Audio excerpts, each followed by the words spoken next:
Alright, so page 585, number 20 is hours of daylight. Looks like a regression problem. So the following table shows hours of daylight.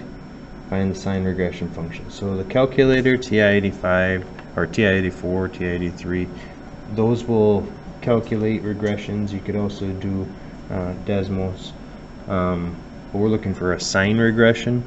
You may have done linear regressions or quadratic regressions before this, but this is a sine regression. The process is almost the same. So you still go to Stat,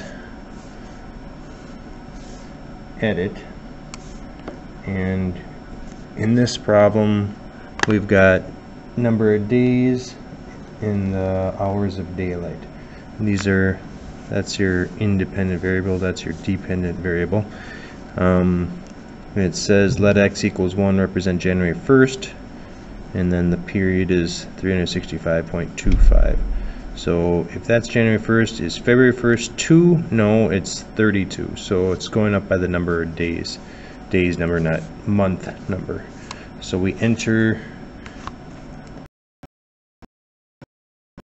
in L1, and we can enter in the hours of daylight in L2. So I've already done that. Alright, so now we have to calculate the regression equation, so calculator will do that. I'm going to quit. Go to Stat.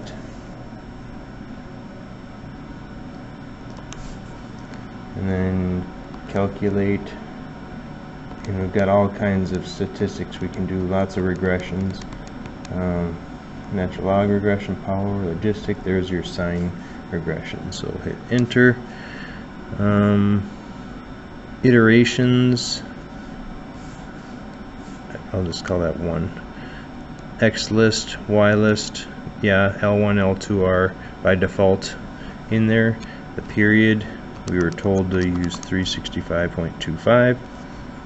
If I want to store the equation, which I do because I'm going to analyze the model with a question in part B, I'm going to store it into, go to variables, Y variables.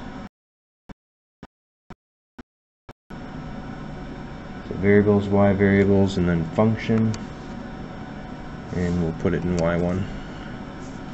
Okay, so we're ready to calculate it,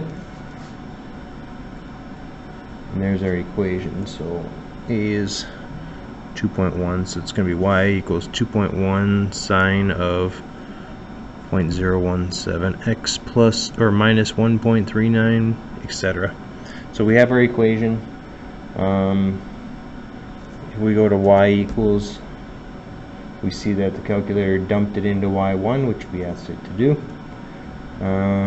So let's have a look at the graph. So I'm going to go to Stat Plot right up here and turn the first plot on, hit enter, and turn it on. It already is using L1 and L2, so we don't have to change that. And I hit graph.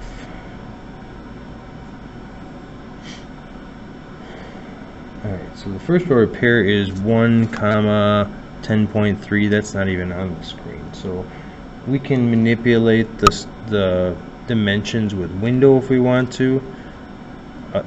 When you've got data plotted, the easiest thing to do is just hit zoom 9, zoom stats, and the calculator will take a snapshot of all the data points. And there's the equation that we dumped into Y1. Looks like it's a really good correlation with the data. So it aligns really well to that sine equation. Okay, so we are done with A.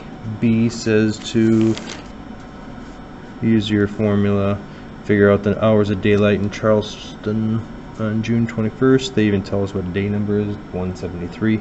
So calculate value from 1, and it's 173.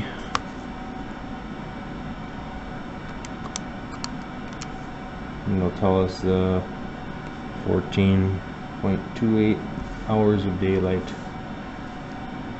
in Charleston on June 21st.